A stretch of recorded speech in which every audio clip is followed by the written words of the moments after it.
The transfer window is open, and that means there's going to be tons of transfer rumours and speculation flying about throughout every club across the country this summer.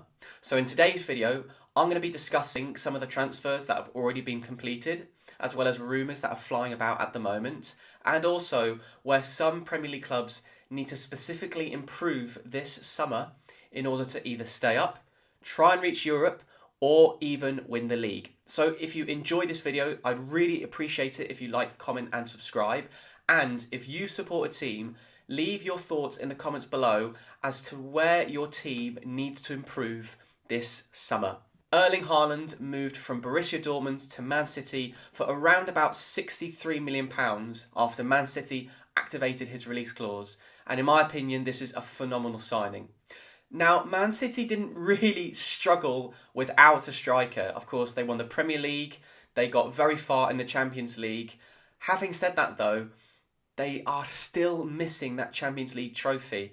And Erling Haaland could easily be the difference for that, as well as the difference to help Man City retain the league. Like I said, it's a phenomenal signing, and it almost certainly means now that Kane probably won't move to Man City. So if Kane is going to move on from Tottenham either this summer or perhaps next summer, it's probably more realistically going to be potentially a club like perhaps Man United even, or imagine even Chelsea, or potentially even abroad.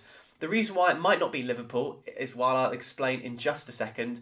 But yes, like I said, I think Erling Haaland is a fantastic signing. I'm recording this video on the Monday, and the transfer window only just opened last weekend, and Darwin Nunez is reportedly on the verge of signing for Liverpool from Benfica to Liverpool for around about £60 million, plus potential add-ons of around about £21 million.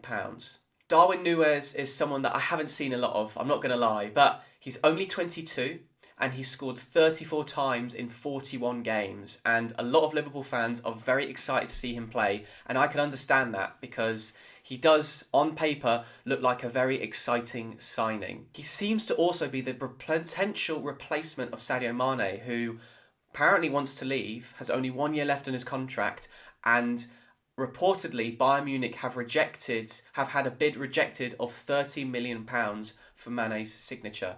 In my opinion, Liverpool are some of the best operators in football at the moment. They're very clever, they're always thinking one step ahead, for the likes of signing Jota and Luis Diaz and even Nunez before the people being replaced, Mane, Salah and Firmino, drop off a cliff. So I think Liverpool are very sensible in that sense, and I think Nunez will be a very good signing because I trust the recruitment in Liverpool. They are riding a crest of the wave at the moment in terms of the way the football club operates. But here's the big question. Who will be a better signing?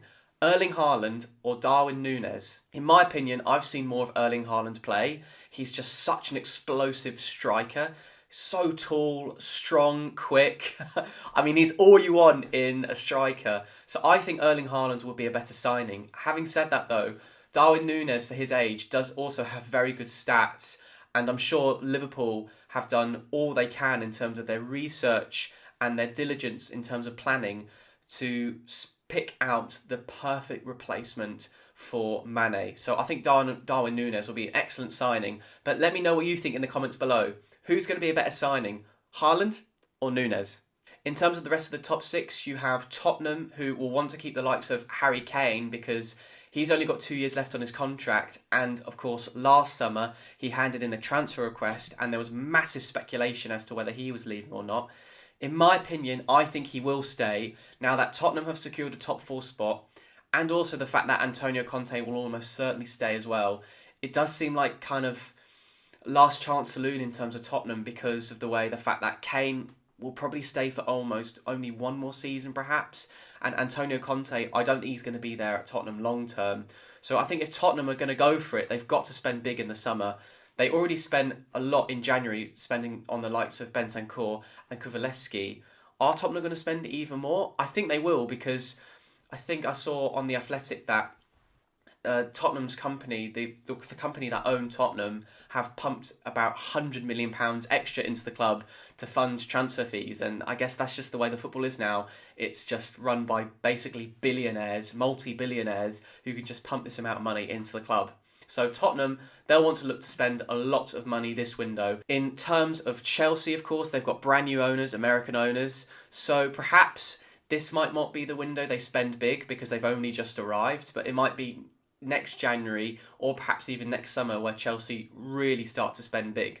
Will Thomas Tuchel stay though? That's the big question, because actually for the second half of the season the performances haven't been great at Chelsea, and Thomas Tuchel himself has not been fantastic, and the way that Chelsea were in terms of their ruthless nature with managers, he could have potentially been sacked if Roman Abramovich had stayed. But because it's now American owners, are they going to keep Thomas Tuchel or not? We'll have to wait and see. In terms of Man United, I mean, they have lost so many backroom staff behind the scenes, and it seems like their squad needs a real overhaul. I think they've got a lot of work to do this summer. Ronaldo, of course, his contract ends in 2023. He's got one more year left there. He probably will stay, but once his contract ends, I wouldn't be surprised if he left. Lacazette for Arsenal has just left and gone back to Lyon, so Arsenal certainly need to bring in a new striker. I mean, Lewandowski's available on a free. Could he go to the Emirates? I mean, stranger things have happened. Who knows? In terms of the newly promoted clubs in the Premier League, I think Fulham are going to have to do a lot in order to stay up because, I mean, as good as they are going forward, defensively for me, they're still pretty weak and it's still a relatively championship squad. And then for the likes of Bournemouth, similar vibes in the sense that I think Solanke will actually get more goals than people think, similar to Mitrovic and Fulham. But defensively, I think Bournemouth definitely need to improve. Then for Nottingham Forest, I think they might surprise a few people. Steve Cooper sets his teams up quite defensive, and they've got really, really good setup under Nottingham Forest in the sense that they play a consistent back five formation with two strikers up front, and you've got very talented young players there in the likes of Brennan Johnson, and also even potentially the likes of Ryan Yates as well, who's still relatively young. That's why I say potentially, because he's still kind of young. But then are they going to be able to get back James Garner and Jed Spence? That will be the big question for Forest. If they can, they've got a great chance of staying up. Another question is whether Eriksen is going to stay at Brentford or move on. I mean, when Eriksen arrived at Brentford, he instantly improved the team and they went on a big winning streak when Eriksen arrived in the squad. And I think the likes of Tottenham and Man United could do a lot worse than signing Eriksen, because like I said, when Eriksen came into the Brentford team, they just went on a really good winning form, and he is just so good at delivering set pieces and pinging passes out wide, switching play and setting up goals for the likes of Ivan Toney and Brian Mbeumo. So this is a quick video just discussing some of the transfers that already happened, but also potential rumours. Let me know what you guys think in the comments below. Now, I'm not the sort of person that actually likes to talk about transfer rumours and speculation that much, but what I will say is that it is going to be a very interesting summer, especially considering the fact that the World Cup is coming up in November and December. I would really appreciate it if you liked, comment and subscribe, and I hope to see you all in the next video. Thank you very much.